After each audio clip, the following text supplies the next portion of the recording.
In this video, we'll explore the complex and fascinating world of linguistic fluency. We'll delve into the different levels of proficiency, from basic survival skills to the nuanced and adaptive communication of advanced users. Using the Common European Framework of Reference, CEFR, and ACTFL guidelines, we'll examine how language learners develop their skills and how they can achieve true mastery in any environment.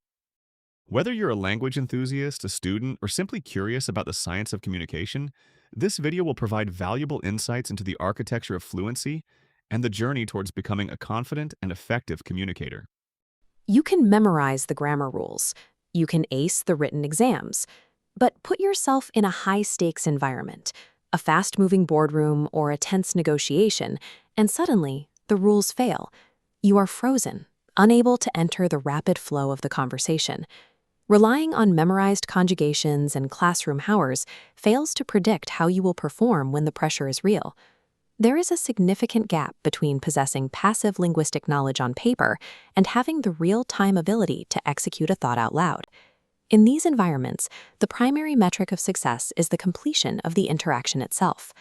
Engineering true linguistic capability requires us to look past structural checklists and evaluate actual communicative performance.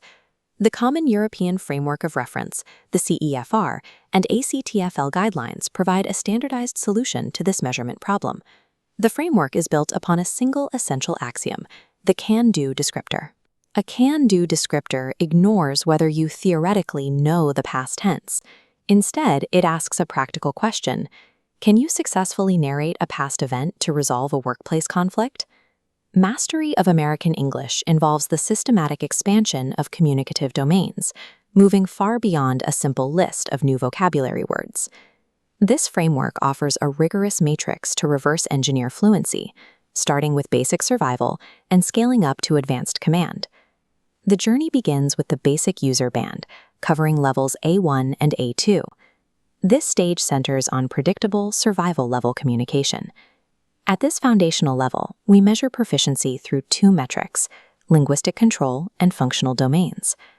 Rather than generating original sentences, early learners rely on lexical chunks, formulaic frames where they plug in a variable, like a location, to meet an immediate need.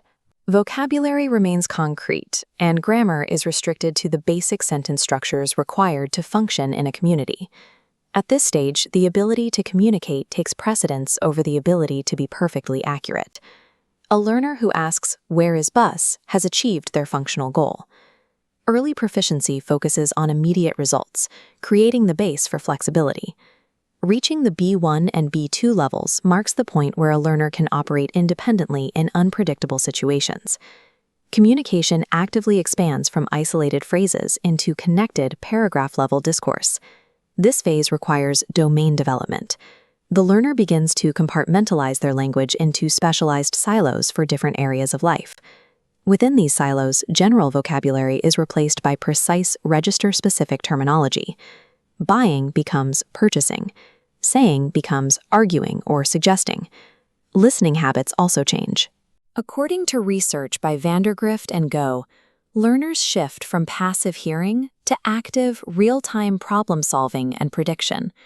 Grammar now serves as a tool for complex discourse. Learners use conditionals to manage hypothetical reasoning and passive voice to describe formal processes. B-level independence transforms the language into a specialized tool, allowing the learner to navigate the various complexities of adult life. Achieving C2 proficiency does not require the erasure of an accent or the total absence of minor errors. True mastery at the C1 and C2 levels is defined by rhetorical control and pragmatic competence. Advanced users process their language through cultural and situational filters. These filters allow a speaker to adjust the same underlying intention, choosing between a direct demand or a nuanced, softened request based on the audience. This is genre-based communication. Advanced users manipulate their delivery to meet the specific expectations of a profession or an academic discipline. C2 mastery relies on these high-level skills, managing implication, understanding nuance, and maintaining adaptability in demanding environments. This level of fluency is a matter of pragmatic judgment. the ability to appropriately adapt a message to fit the context. Crossing these massive proficiency thresholds requires a specific mechanical process in the brain. We have to look at the grinding gears of acquisition. Research shows that passive input alone is insufficient to reach the highest proficiency levels. Growth is driven by a 6-step study cycle. You analyze a model, practice with support, produce independent output, receive specific feedback, and then recycle the entire process. As Merrill Swain's output hypothesis suggests, unscripted production forces the brain to identify its linguistic gaps. Through real-time negotiation of meaning and targeted correction, the learner's internal system is refined. This relentless feedback loop is what converts short-term practice into permanent neurological ability.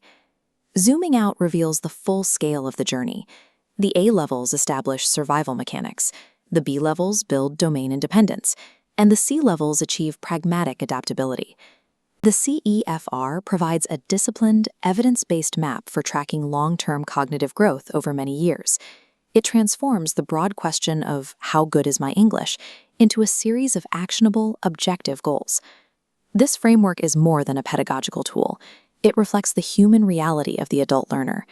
Mastery is a long-term formation process that reshapes a learner's cognitive and cultural identity. Reaching the highest levels means becoming a person who lives intellectually and professionally through the language. Ultimately, fluency manifests as an adaptable authority, the ability to connect and communicate effectively in the real world. Thank you for watching. This video is part of the Real-Life American English short story series for CEFR A1-C2 learners. Links to the A1-C2 book series are available in the channel and video description for easy access. Don't forget to comment, subscribe, and share this video with others.